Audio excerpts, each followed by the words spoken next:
हमारा पहला क्वेश्चन है, अगस्त 2026 में भारत के कार्यवाहक केंद्रीय सतर्कता आयुक्त के रूप में किसे नियुक्त किया है? तो इंडिया के एक्टिंग सेंट्रल विजिलेंस कमिश्नर हाल ही में बन गए हैं मिस्टर एएस राजीव। पिक्चर इनका आप यहाँ पर देख सकते हैं। अगस्त 2026 में सतर्कता आयुक्त एएस राजीव को कार्यवाहक केंद्रीय सतर्कता आयुक्त के रूप में नियुक्त कर दिया गया है। उन्होंने रिप्लेस किया है प्रवीण कुमार श्रीवास्तव को। प्रवीण कुमार श्रीवास्तव के कार्यकाल पूरा होने के बाद उन्होंने ये पदभार संभाल लिया है। बात करेंगे केंद्रीय सतर्कता आयोग की, तो ये भारत सरकार में भ्रष्टाचार नियंत्रण और ईमानदारी सुनिश्चित करने वाली शीर्ष सांविधिक व स्वायत्त संस्था है। इसकी स्थापना हुई थी 11 फरवरी 1964 को। इसको सांविधिक दर्जा मिला था केंद्रीय सतर्कता आयोग अधिनियम 2003 के तहत। ठीक है, तो यहाँ पर आंसर हो जाएगा B option, mister AS Rajeev. देखिए, जितने भी आपके इंपॉर्टेंट पोर्टफोलियोज होते हैं ना, उनमें आपको हेड्स के नाम याद रखने होते हैं, और जो रिसेंटली अपॉइंटेड हो रहे हैं वो तो ज़्यादा इंपॉर्टेंट है आपके एग्जाम के लिए। जैसे कि अभी हमने कुछ दिनों पहले देखा था कि हमारा central board of direct taxes जो है, इसमें नए चेयरमैन कौन बनाए गए, एक बार फिर से मिस्टर रवि अग्रवाल। ठीक है, ये हमारे चेयरमैन है फिलहाल सीबीडीटी के लिए। दूसरा इंपॉर्टेंट अपॉइंटमेंट अभी सीबीएसई में हुआ है, यानी central board of secondary education में, और यहाँ पर हमारे नए चेयरमैन बनाए गए हैं कौन, मिस्टर लोखंडे प्रशांत सीताराम। ठीक है, तो इस तरह से जहाँ जहाँ पर रिसेंटली अपॉइंटेड हो रहे हैं उनके नाम आपको कम से कम जरूर ध्यान में रखने होंगे। ठीक है, क्वेश्चन नंबर 2 पे चलेंगे। वर्ष 2026 के लिए कॉस्पर विक्रम साराभाई पदक से सम्मानित होने वाली पहली भारतीय महिला वैज्ञानिक कौन बन गई? फर्स्ट इंडियन वुमेन साइंटिस्ट जिनको ऑनर किया गया है कॉस्पर विक्रम साराभाई मेडल के साथ, इनका नाम है Annapoorani Subramaniam. D option correct है, पिक्चर आप देख सकते हैं। तो वर्ष 2026 के लिए प्रतिष्ठित कॉस्पर विक्रम साराभाई पदक से सम्मानित होने वाली पहली भारतीय महिला वैज्ञानिक प्रसिद्ध खगोल भौतिक विज्ञानी डॉक्टर अन्नपूर्णी सुब्रमण्यम बन गई हैं, और वो कुल मिलाकर ये पुरस्कार जीतने वाली चौथी भारतीय बनी है। पहले 3 भारतीय कौन है? तो यूआर राव, इन्होंने 1996 में ऑनर जीता था। दूसरे हैं गुरबख्श सिंह लखीना, इनको 2014 में मिला था, और तीसरे हैं अनिल भारद्वाज, इनको 2024 में दिया गया था। तो डॉक्टर अन्नपूर्णी सुब्रमण्यम बेंगलुरु स्थित भारतीय खगोल भौतिकी संस्थान की निदेशक है। उन्हें यह सम्मान विकासशील देशों में अंतरिक्ष अनुसंधान के क्षेत्र में उनके उत्कृष्ट और विशिष्ट योगदान के लिए दिया गया। ठीक है, ये पुरस्कार इटली के फ्लोरेंस में आयोजित 46वीं कॉस्पर वैज्ञानिक सभा के दौरान उनको प्रदान किया गया। तो आंसर यहाँ पर हो जाएगा डी ऑप्शन, अन्नपूर्णी सुब्रमण्यम। एक और साइंटिस्ट है हमारी जो पिछले दिनों न्यूज़ में थी, और इनका नाम है डॉक्टर सौम्या स्वामीनाथन। ये कौन है? ये डॉटर है एमएस स्वामीनाथन की। एमएस स्वामीनाथन कौन है? ये हमारे फादर ऑफ ग्रीन रेवोल्यूशन है इंडिया के लिए। ठीक है, father of green revolution in India. तो इनकी बेटी डॉक्टर सौम्या स्वामीनाथन क्यों चर्चे में आई थी? क्योंकि इनको इलेक्ट कर लिया गया है as fellow of the Royal Society. ठीक है, तो ये क्वेश्चन भी अभी बस 1-2 महीना पुराना ही है, और आपको ये ध्यान में रखना है। इसी के साथ याद रखिएगा कि पहली जोड़ी है बाप और बेटी की, यानी एमएस स्वामीनाथन जो थे इनको भी इसमें इलेक्ट किया गया था, और उनकी बेटी को भी इलेक्ट कर लिया गया। तो ये फर्स्ट ऐसी जोड़ी है जिसमें बाप और बेटी दोनों को इस इंपॉर्टेंट कैटेगरी में इंक्लूड किया गया है। ठीक है, तो ये भी फैक्ट याद रखिएगा। चलिए हम इसी के साथ 2026 के कुछ इंपॉर्टेंट पुरस्कार और सम्मान रिवाइज कर लेते हैं। फील्ड्स मेडल जीतने वाली इतिहास की तीसरी महिला गणितज्ञ कौन बन गई? आंसर यहाँ पर होंग मांग। आपको कमेंट बताना है कि ये कौन से देश को बिलोंग करती हैं। 44वें लोकमान्य तिलक राष्ट्रीय पुरस्कार 2026 से सम्मानित किया गया मिस्टर अजीत डोवल को। कौन है ये? हमारे नेशनल सिक्योरिटी एडवाइजर। किस देश ने प्रधानमंत्री मोदी जी को अपने सर्वोच्च नागरिक सम्मान guardian of the blue horizon से सम्मानित किया? ये ऑनर था सेशल्स का, और रिसेंटली ये ऑनर दिया गया है प्रधानमंत्री मोदी जी को। विश्व मौसम विज्ञान संगठन ने 71वें अंतर्राष्ट्रीय मौसम विज्ञान संगठन पुरस्कार से किसे सम्मानित किया है? तो ये है डॉक्टर फ्लोरेंस रापियर। 60वें ज्ञानपीठ पुरस्कार से किसे सम्मानित किया गया? आर वेरामुथु को। एबल पुरस्कार जो मैथमेटिक्स की फील्ड में दिया जाता है, 2026 में ये ऑनर किसको मिला है? गर्ड फार्टिंग्स को। याद रखिएगा इनकी कंट्री कौन सी है? ये जर्मनी देश को बिलोंग करते हैं। 35वें संस्कृति सम्मान 2025 से किसे सम्मानित किया गया? रामकुमार मुखोपाध्याय को। स्टॉकहोम जल पुरस्कार 2026 जीतने वाले सबसे युवा वैज्ञानिक कौन बने? इनका नाम है कावे मदानी। ठीक है, तो ये आपके 2026 के कुछ बहुत ही इंपॉर्टेंट अवार्ड्स एंड ऑनर्स के क्वेश्चन है, इनको आपको ध्यान में रखना है। क्वेश्चन नंबर 3 है, फ्लाइट हेरिटेज का दर्जा प्राप्त करने वाली भारत की पहली स्वदेशी सैटेलाइट बैटरी कौन सी बन गई? तो हमारी पहली इंडिजिनस सैटेलाइट बैटरी जिसने अचीव कर लिया फ्लाइट हेरिटेज स्टेटस, ये है power bank 50। B option correct है। तो फ्लाइट हेरिटेज का दर्जा प्राप्त करने वाली भारत की पहली स्वदेशी सैटेलाइट बैटरी पावर बैंक 50 बन गई है। इस बैटरी को हैदराबाद स्थित space tech startup Take Me to Space द्वारा विकसित किया गया। इस स्वदेशी बैटरी ने 18 जुलाई 2026 को स्काईरूट एरोस्पेस के विक्रम 1 आगमन मिशन रॉकेट पर एक एक्सपेरिमेंटल पेलोड को सफलतापूर्वक पावर दी थी। जो विक्रम 1 है काफी न्यूज में था, याद रखिएगा। इसको किसने लॉन्च किया है, कौन सी कंपनी ने? तो स्काईरूट एरोस्पेस ने। ठीक है, खास बात क्या है कि विक्रम 1 हमारा पहला ऐसा प्राइवेटली डेवलप्ड ऑर्बिटल रॉकेट है। ठीक है, फ्लाइट हेरिटेज होता क्या है? तो अंतरिक्ष उद्योग में जब कोई नया उपकरण अंतरिक्ष की वास्तविक और कठिन परिस्थितियों में सफल प्रदर्शन कर लेता है तो उसे फ्लाइट हेरिटेज या उड़ान सिद्ध माना जाता है। कठिन परिस्थितियां क्यों? क्योंकि यहाँ पर शून्य गुरुत्वाकर्षण बल होता है, अत्यधिक तापमान होता है, और लॉन्च का कंपन भी होता है। ये दर्जा मिलने के बाद अन्य सैटेलाइट निर्माता इस उपकरण पर आसानी से भरोसा कर पाते हैं। ठीक है, तो आंसर यहाँ पर क्या हो गया? B option, power bank 50। इसी के साथ अभी रिसेंटली एक और न्यूज सामने आई है, चाइना ने लॉन्च कर दिया है दुनिया का पहला क्वांटम सैटेलाइट। ठीक है, तो आपको ये भी याद रखना है, आपसे एग्जाम में पूछ सकते हैं कि पूरे दुनिया का पहला क्वांटम सैटेलाइट किसने लॉन्च किया? याद रखिएगा, चाइना देश ने। ठीक है, क्वेश्चन नंबर 4 है, अगस्त 2026 में भारतीय रिजर्व बैंक ने नए कार्यकारी निदेशक के रूप में किसे नियुक्त किया है? तो रिजर्व बैंक ऑफ इंडिया में नई एग्जीक्यूटिव डायरेक्टर बन गई है मोनिशा चक्रवर्ती। ए ऑप्शन करेक्ट है। अगेन आप पिक्चर देख लीजिए ताकि आपको याद करने में आसानी हो सके। भारतीय रिजर्व बैंक ने मोनिशा चक्रवर्ती को नया कार्यकारी निदेशक नियुक्त कर दिया है। इस पदोन्नति से पहले वो पर्यवेक्षण विभाग में मुख्य महाप्रबंधक प्रभारी थी। और बात करेंगे भारतीय रिजर्व बैंक की, तो ये भारत का केंद्रीय बैंक है जो भारत की मौद्रिक नीति का संचालन करता है। इसकी स्थापना हुई थी 1 अप्रैल 1935 को कोलकाता शहर में। आरबीआई का राष्ट्रीयकरण हुआ 1 जनवरी 1949 को, यानी इसका नेशनलाइजेशन हुआ। ठीक है, मुख्यालय कहाँ पर है? महाराष्ट्र के मुंबई में। गवर्नर है यहाँ पर संजय मल्होत्रा प्रेजेंट में। 4 इसमें डिप्टी गवर्नर होते हैं। फिलहाल कौन कौन है? पूनम गुप्ता, शिरीष चंद्र मुर्मू, स्वामीनाथन जानकीरमन और रोहित जैन। ठीक है, तो यहाँ पर करेक्ट आंसर था A option, Monisha Chakraborty. Reserve Bank of India की बात करेंगे तो इन्होंने अभी रिसेंटली 2 बैंक ऐसे थे जिनका लाइसेंस रद्द किया है।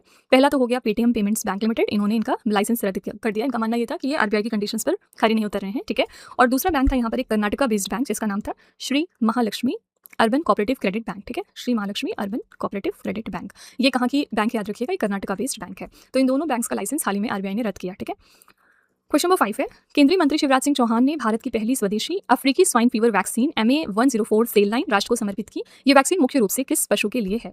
ये जो वैक्सीन है ना, ये मेनली पिग्स के लिए होती है, यानी सुअर के लिए होती है। और ये देश की पहली हमारी ऐसी इंडिजिनस तरीके से तैयार की गई वैक्सीन है, तो ये इंपॉर्टेंट है, याद रखना। ठीक है, तो केंद्रीय कृषि एवं किसान कल्याण मंत्री शिवराज सिंह चौहान ने भारत की पहली स्वदेशी अफ्रीकी swine fever vaccine MA104 cell line को राष्ट्र को समर्पित कर दिया है।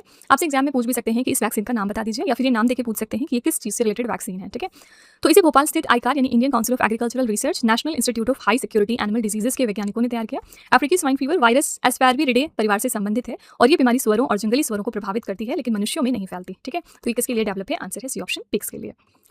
क्वेश्चन नंबर 6 है, अगस्त 2026 में प्रशांत महासागर में स्थित किस द्वीपीय देश ने अपना नाम बदलकर रिपब्लिक ऑफ नाउएरो कर दिया है? तो कौन सा एक हमारा द्वीपीय देश है जिसने अपना नाम चेंज किया हाल ही में? आंसर यहाँ पर है सी ऑप्शन, नौरो। ठीक है, पहले इसका नाम नौरो था, लेकिन अब इसका नाम रिपब्लिक ऑफ द नौरो हो गया है। आप लोकेशन भी देख सकते हैं, ये पूरा आपका पैसिफिक ओशन है और ये है नौरो की लोकेशन। ठीक है, तो प्रशांत महासागर में स्थित नौरो द्वीप देश ने अपना नाम आधिकारिक रूप से बदलकर रिपब्लिक ऑफ नाउएरो कर दिया है। और रिपब्लिक ऑफ नाउएरो के राष्ट्रपति हैं डेविड अदेआंग। इनके अनुसार ये बदलाव देश की अपनी राष्ट्रीय भाषा के पारंपरिक उच्चारण और वर्तनी के अनुरूप अपनी मूल सांस्कृतिक पहचान को वापस पाने के लिए किया गया है। रिपब्लिक ऑफ नाउएरो की बात करेंगे तो कोई आधिकारिक इसकी राजधानी नहीं है, प्रशासनिक कार्य यारिन से चलते हैं। मुद्रा यहाँ पर चलती है ऑस्ट्रेलियाई डॉलर। ठीक है, तो नाम क्योंकि चेंज हुआ है तो आपको इस कंट्री का नाम याद रखना है। हो सकता है आपसे एग्जाम में ये पूछ लें कि ये जो कंट्री जिन्होंने अपना नाम अभी रिसेंटली चेंज किया, ये कौन से ओशन में लोकेटेड है? तो कुछ भी क्वेश्चन ऐसे फॉर्म करके पूछ सकते हैं आपसे, आपको याद रखना है पैसिफिक ओशन में है। ठीक है, एनीवेज जो कंट्रीज न्यूज़ में आती हैं आपको इस तरह से ध्यान रखना होता है। जैसे अभी रिसेंटली हमारी प्रेसिडेंट द्रौपदी मुर्मू 3 देश की यात्रा पर गई थी और ये तीनों देश के नाम जो है वो आपको याद होने चाहिए। नॉर्थ मैसेडोनिया पहला देश था, दूसरा देश था यहाँ पर रोमानिया और तीसरा देश था मोल्डोवा। तो आपसे एग्जाम में पूछ सकते हैं कि कौन से कंट्रीज गई थी हमारी president Draupadi Murmu recently visit पर। ओके, क्वेश्चन नंबर 7 है, अगस्त 2026 में किस राज्य की पुलिस ने भारत पाक सीमा पर ड्रोन के जरिए हथियारों और हेरोइन की तस्करी के खिलाफ ऑपरेशन शॉकवेव चलाया है? ऑपरेशन शॉकवेव रिसेंटली लॉन्च किया है राजस्थान की पुलिस ने। ए ऑप्शन करेक्ट है। अगस्त 2026 में राजस्थान की बीकानेर पुलिस ने भारत पाकिस्तान सीमा पर खाजूवाला सेक्टर में ड्रोन के जरिए हथियारों और हेरोइन की तस्करी के खिलाफ ऑपरेशन शॉकवेव चलाया है। इस ऑपरेशन के तहत 50 करोड़ रुपए मूल्य की 10 किलो अफगान हेरोइन और 11 विदेशी पिस्तौलें बरामद की गई। ओके, राजस्थान की बात करेंगे तो राजधानी है जयपुर, जिसे हम पिंक सिटी के नाम से भी जानते हैं। मुख्यमंत्री हैं यहाँ पर भजनलाल शर्मा, वर्तमान में राज्यपाल हैं हरिभाऊ किशनराव बागड़े। ठीक है, तो करेक्ट आंसर था ए ऑप्शन, राजस्थान की पुलिस। ओके, जो इस तरह से ऑपरेशन लॉन्च होते हैं वो आपको याद रखने होते हैं। जैसे पिछले दिनों हमने बात की थी ऑपरेशन अमिस्ताद की, ये कब लॉन्च किया गया था? जब वेनेजुएला में भूकंप आया था तो उस दौरान इंडियन गवर्नमेंट ने ऑपरेशन अमिस्ताद लॉन्च किया था वेनेजुएला की मदद के लिए। ठीक है, इसी तरह से एक दूसरा ऑपरेशन जो बहुत फेमस हुआ, इसका नाम है ऑपरेशन प्रहार, और ये लॉन्च किया था पंजाब की पुलिस ने। इसका पर्पस क्या था? जितने भी स्टेट के अंदर गैंगस्टर नेटवर्क्स थे उनका भांडा फोड़ करना, ड्रग की तस्करी को रोकना, और ये सब चीज़ से रिलेटेड था। ठीक है, तो एग्जाम में अगर पूछेंगे कि ऑपरेशन प्रहार कौन से स्टेट की पुलिस का है तो याद रखिएगा पंजाब पुलिस का। क्वेश्चन नंबर 8 है, प्रधानमंत्री विकसित भारत रोजगार योजना ने अगस्त 2026 में अपने कार्यान्वयन का 1 वर्ष पूरा कर लिया। ये योजना कब शुरू हुई थी? तो प्रधानमंत्री विकास भारत रोजगार योजना की शुरुआत हुई थी 1 अगस्त 2025 को। सी ऑप्शन करेक्ट है। रिसेंटली इसके इंप्लीमेंटेशन के 1 साल कंप्लीट हो गए हैं। तो ये है प्रधानमंत्री विकसित भारत रोजगार योजना और इसकी शुरुआत हुई थी 1 अगस्त 2025 को और उद्घाटन किया था इसका प्रधानमंत्री मोदी जी ने खुद। इस योजना का उद्देश्य था देश में 3.5 करोड़ रोजगार के अवसर पैदा करना। इसके तहत कोई भी युवा जो निजी क्षेत्र में अपनी पहली नौकरी प्राप्त करेगा उसे सरकार की ओर से सीधे 15,000 रुपए की राशि भी दी जाएगी और इसके लिए हमने बजट आवंटित किया था 99,446 करोड़ रुपए का। 1 अगस्त 2025 से लेकर 31 जुलाई 2027 तक के 2 वर्षों के लिए इतना बजट आवंटित है। ठीक है, तो यहाँ पर करेक्ट आंसर था सी ऑप्शन 1 अगस्त 2025। फाइन, और इस तरह से जो भी स्कीम्स न्यूज़ में आती हैं वो आपको याद रखनी होती है। जैसे पिछले दिनों हमने पीएम सूर्य सरोवर योजना के बारे में बात की थी, अभी हमने कल भी इसके बारे में बात की है। पीएम सूर्य सरोवर योजना, इसका एम याद रखिएगा खाली, इसका एम क्या है? फ्लोटिंग सोलर प्लांट्स डेवलप करना हमारे लेक्स, झील, जलाशय के ऊपर। ठीक है, और इसके लिए बजट कितना आवंटित है? 5,070 करोड़ रुपए। क्वेश्चन नंबर 9 है, 4 अगस्त 2026 को अंतर्राष्ट्रीय क्लाउडेड लेपर्ड दिवस के अवसर पर क्लाउडेड लेपर्ड के संरक्षण के लिए मिशन क्लाउडेड लेपर्ड किस राज्य ने शुरू किया? डिफरेंट मिशन जो लॉन्च होते हैं उनके बारे में हम पढ़ते रहते हैं। कमेंट में आपको बताना है कि मिशन मशरूम किसने लॉन्च किया था, कौन से स्टेट ने, और मिशन क्वीन पाइनएप्पल कौन से राज्य का है। ठीक है, तो ये सेपरेट इस तरह से मिशन जो लॉन्च हो रहे हैं उनका एक सेपरेट लिस्ट आप जरूर बना लीजिएगा। तो मिशन क्लाउडेड लेपर्ड को लॉन्च कर दिया है मेघालय राज्य ने। सी ऑप्शन करेक्ट है।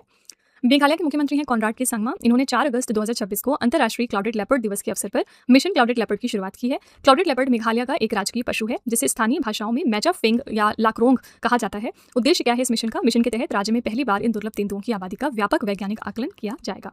तो आंसर यहाँ पर है सी ऑप्शन, मेघालय। देखिए, इंटरनेशनल क्लाउडेड लेपर्ड डे हम मनाते हैं 4 अगस्त को। ये 4 अलग अलग डेज हैं जो आपको याद रखने चाहिए और इसमें कंफ्यूज नहीं होना है आपको। पहला हमने बात किया इंटरनेशनल क्लाउडेड लेपर्ड डे, हमने देखा कि ये हम मनाते हैं 4 अगस्त को हर साल, ठीक है। दूसरा यहाँ पर हो गया आपका नॉर्मल इंटरनेशनल लेपर्ड डे, ये हम कब मनाते हैं? इंटरनेशनल लेपर्ड डे आपका होता है 3 मई को, ठीक है। तीसरा यहाँ पे है इंटरनेशनल लेवल का स्नो लेपर्ड डे। लेपर्ड अलग है, स्नो लेपर्ड अलग है। लेपर्ड में हर वैरायटी आ जाएगी, लेकिन स्नो लेपर्ड एक खास वैरायटी है, ठीक है। इंटरनेशनल स्नो लेपर्ड डे होता है आपका 23 अक्टूबर को। और चौथा है यहाँ पर international day of Arabian leopard. Arabian leopard day हम कब मनाते हैं? तो आंसर है 10 फरवरी को। ज़्यादातर आपसे एग्जाम में ये वाला और ये वाला 3 ही पूछते हैं, ये वाला कम पूछते हैं, स्टिल आपको पता होना चाहिए, ठीक है। क्वेश्चन नंबर 10 है, चर्चा में रही पुस्तक Bringing the Cheetah Back to India के लेखक कौन है? इस किताब को किसने लिखा है? आंसर है प्रशांत अग्रवाल, डी ऑप्शन है करेक्ट है। चर्चा में रही पुस्तक Bringing the Cheetah Back to India के लेखक भारतीय राजनयिक और नामीबिया में भारत के पूर्व उच्चायुक्त मिस्टर प्रशांत अग्रवाल हैं। मई 2026 में प्रकाशित ये पुस्तक भारत में चीतों के पुनरुद्धार और प्रोजेक्ट चीता के पीछे की कूटनीतिक वार्ताओं व प्रयासों का अंदरूनी विवरण प्रस्तुत करती है, ठीक है। तो आंसर यहाँ पर है डी ऑप्शन, प्रशांत अग्रवाल, ओके। अगर हम लिटरेचर पे थोड़ा सा आएँ तो एक इंपॉर्टेंट करंट अफेयर्स हम क्या पढ़ चुके हैं? इंटरनेशनल बुकर प्राइज का नया नाम रख दिया गया है और इसका नाम है अब बुकमान इंटरनेशनल बुकर प्राइज। ये फैक्ट जरूर याद रखिएगा, आप इसको कहीं ना कहीं जरूर अपने मॉक टेस्ट या पेपर्स में देखेंगे, ठीक है। क्वेश्चन नंबर 11 है, सरकारी कर्मचारियों के लिए पेंशन प्रक्रिया को आसान बनाने के लिए किस राज्य ने ई भविष्य पेंशन स्वीकृति एवं ट्रैकिंग सिस्टम लॉन्च किया? ई भविष्य pension sanction and tracking system launch कर दिया है अरुणाचल प्रदेश ने, ए ऑप्शन करेक्ट है। सरकारी कर्मचारियों के लिए पेंशन प्रक्रिया को आसान, पारदर्शी और समयबद्ध बनाने के लिए अरुणाचल प्रदेश की सरकार ने ई भविष्य पेंशन स्वीकृति एवं ट्रैकिंग सिस्टम लॉन्च किया। ये कागज रहित डिजिटल मंच सेवानिवृत्ति के दिन ही पेंशन भुगतान आदेश प्रदान करने और पेंशन मामलों की वास्तविक समय में निगरानी करने में मदद करता है। उद्देश्य क्या है? कागजी कार्यवाही घटाना, देरी और त्रुटियों को न्यूनतम करना तथा समय पर सेवानिवृत्ति लाभ सुनिश्चित करना। तो आंसर यहाँ पर हो जाएगा ए ऑप्शन, अरुणाचल प्रदेश, ठीक है। जैसे ही आपने अरुणाचल प्रदेश देखा, बताने की भी जरूरत नहीं होनी चाहिए। कल हमने क्या पढ़ा था? यहाँ से हमें 101 यानी 101वीं नंबर की रामसर साइट मिल चुकी है और इसका नाम था ग्लॉ लेक। बिल्कुल भूलना नहीं है आपको ये, ठीक है। नंबर के साथ याद रखिएगा कि हमारी 101वीं नंबर की रामसर साइट है। क्वेश्चन नंबर 12 है, अगस्त 2026 में जारी कैंडेरे ह्यूरन इंडिया महिला लीडर्स लिस्ट 2026 में प्रथम स्थान किसने हासिल किया? इस सूची में प्रथम स्थान मिला है मीना बिंद्रा को, सी ऑप्शन करेक्ट है। 2026 की कैंडेरे ह्यूरन इंडिया महिला नेतृत्व सूची में 12 क्षेत्रों की 117 महिलाएं शामिल हैं, जिनमें बीबा की मालिक मीना बिंद्रा पहले स्थान पर रहीं।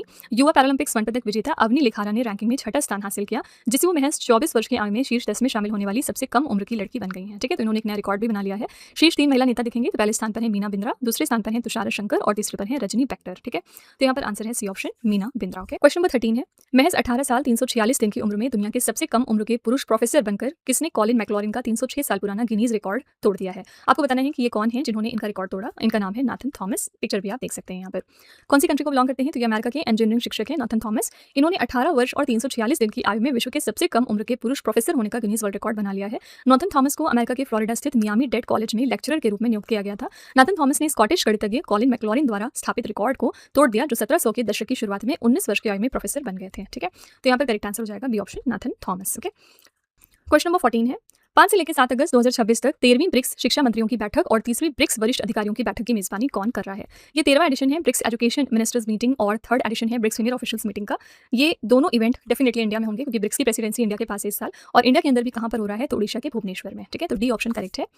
13वीं ब्रिक्स शिक्षा मंत्रियों की बैठक और 30वीं ब्रिक्स वरिष्ठ अधिकारियों की बैठक ओडिशा के भुवनेश्वर शहर में आयोजित की जा रही है। भारत की ब्रिक्स अध्यक्षता के अंतर्गत केंद्रीय शिक्षा मंत्रालय इस महत्वपूर्ण शिखर सम्मेलन का आयोजन कर रहा है। कि मुख्य प्रतिभागी यहाँ पर कौन है? तो केंद्रीय शिक्षा मंत्री श्री प्रहलाद जोशी और ब्रिक्स सदस्य देशों के शिक्षा मंत्री व वरिष्ठ अधिकारी। इस बैठक का मुख्य उद्देश्य क्या है? ब्रिक्स देशों के बीच शिक्षा, डिजिटल शिक्षण, कौशल विकास और अनुसंधान के क्षेत्र में सहयोग को बढ़ावा देना, ठीक है। तो आंसर यहाँ पर हो जाएगा डी ऑप्शन, भारत के ओडिशा के भुवनेश्वर में ये मीटिंग हो रही है, ठीक है। क्वेश्चन नंबर 15 है, स्विट्जरलैंड के एगल में टूर डी फ्रांस फेम्स 2026 में हिस्सा लेने वाली पहली भारतीय महिला साइकिलिस्ट कौन बन गई है? इनका नाम है Harshita Jakhar, D option correct है। स्विट्जरलैंड के एगल में टूर डी फ्रांस फेम्स 2026 में हिस्सा लेने वाली पहली भारतीय महिला साइकिलिस्ट हर्षिता जाखड़ बनी है। 19 वर्षीय हर्षिता जाखड़ ने स्विट्जरलैंड के एगल में प्रतियोगिता के दूसरे चरण की औपचारिक शुरुआत के दौरान अंतर्राष्ट्रीय साइकिल चालकों के एक विशेष समूह का नेतृत्व किया। और हर्षिता जाखड़ कहाँ की रहने वाली हैं? तो राजस्थान की, ठीक है। तो यहाँ पर करेक्ट आंसर था डी ऑप्शन, हर्षिता जाखड़। और जैसे ही आपने फ्रांस के बारे में बात की, आपको तुरंत फ्रेंच ओपन भी रिवाइज कर लेना चाहिए। फ्रेंच ओपन में मेन सिंगल्स टाइटल किसने जीता था? तो अलेक्जेंडर ज्वेरेव ने, और ये कौन से देश के प्लेयर हैं? जर्मनी के। और वुमेन सिंगल्स टाइटल जीता था यहाँ पर किसने? मीरा एंड्रीवा ने, ठीक है। आप कमेंट में बताइएगा कि मीरा एंड्रीवा कौन से देश की प्लेयर हैं, ओके। तो फ्रेंड्स, ये थे आज के हमारे most important 15 current affairs. I really hope कि आपको ये हमारा सेशन पसंद आया होगा और आप जरूर कुछ ना कुछ नया सीख कर ही जा रहे होंगे।